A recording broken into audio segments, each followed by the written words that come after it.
Dr. Robert Bloch, former president of the American Academy of Pediatrics, once said, "Adverse childhood experiences are the single greatest unaddressed public health threat of our time. So many of the children and teens I meet end up with labels like ADHD oppositional defiant disorder, conduct disorder, behavioral issues. But when we slow down, when we actually listen, when we look not only at behavior but at the story behind the behavior, what we see is not disorder, we see adaptation.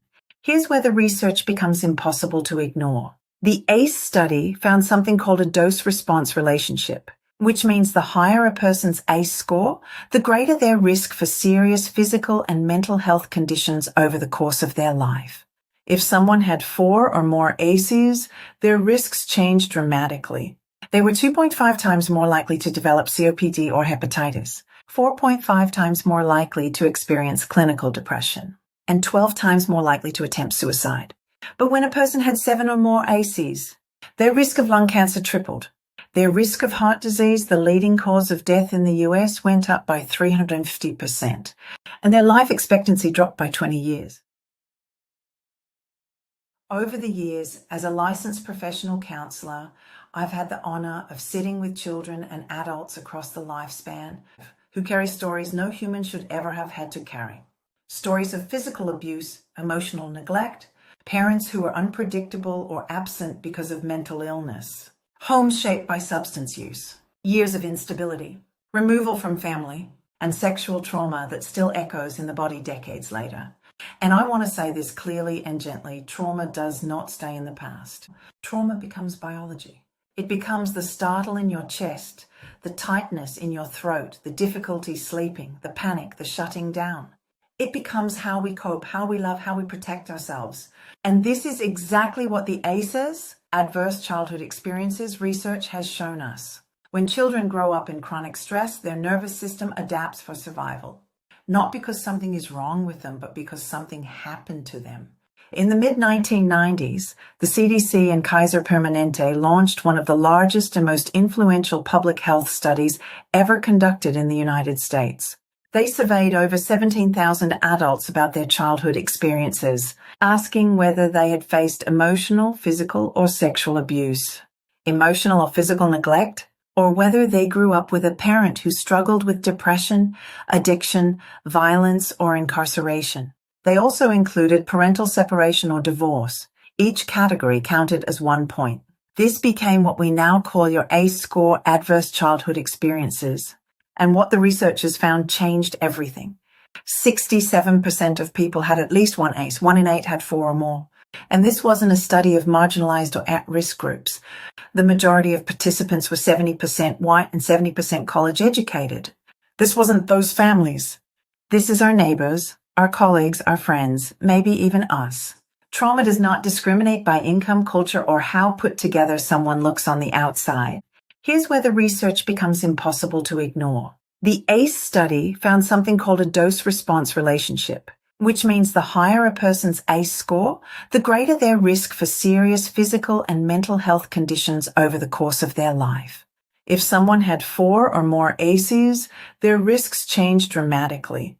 They were 2.5 times more likely to develop COPD or hepatitis, 4.5 times more likely to experience clinical depression, and 12 times more likely to attempt suicide. But when a person had 7 or more ACEs, their risk of lung cancer tripled. Their risk of heart disease, the leading cause of death in the US, went up by 350%, and their life expectancy dropped by 20 years.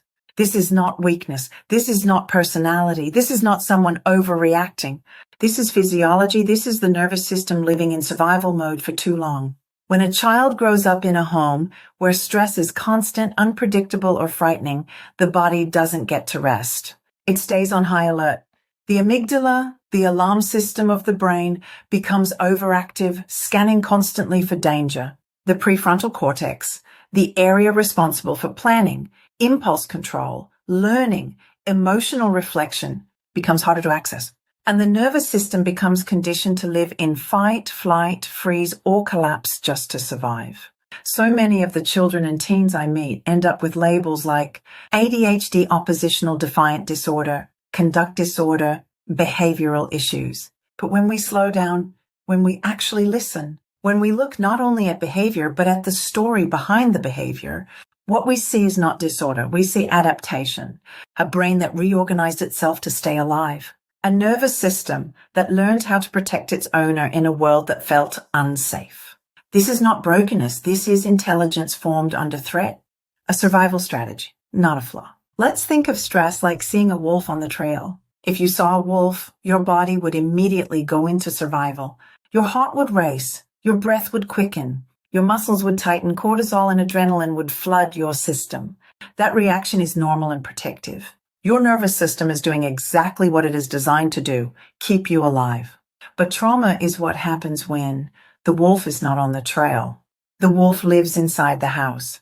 When the yelling, the slamming doors, the silent treatment, the unpredictability, or the leaving and returning without warning happens again and again, the stress response never shuts off. The body learns, I must always stay alert.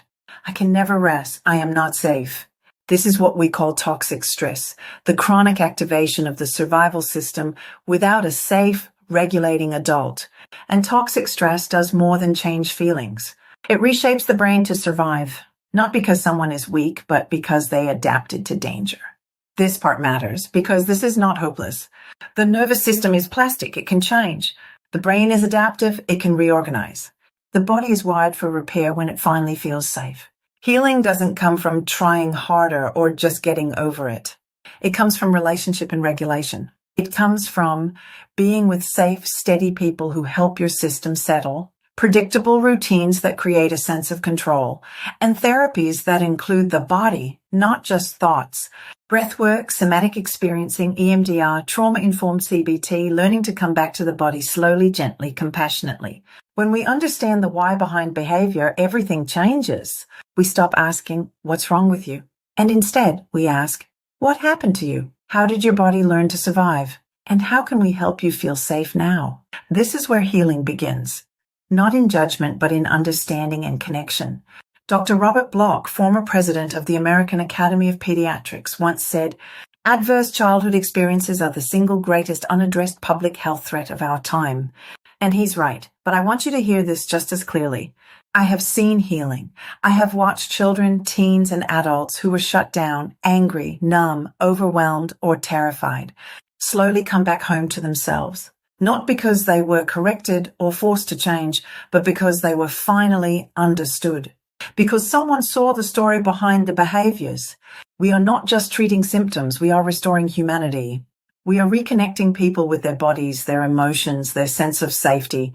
So if you are someone with a high ACE score or someone who loves someone who carries one, you are not broken, you are not defective.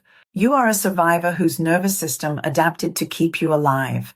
And now the work is this, teaching your body slowly and gently that the danger has passed, that safety is possible, and that you deserve to rest. If this message resonated with you, I want you to know you're not alone in this. Your story makes sense. Your reactions make sense. And healing is not only possible, it is already unfolding the moment we begin to understand why we feel the way we feel. If you'd like to keep learning with me about trauma, attachment, nervous system healing, and reclaiming your sense of safety, I'd love for you to stay connected here. I'm Nori, and my AI twin sister Nora, walking alongside you as we learn to soften, to return to our bodies, and to come home to ourselves again. If this video brought you clarity, hope, or a breath of relief, please like, subscribe, or share it with someone who might need it. Because when one of us heals, we all become a little more human again.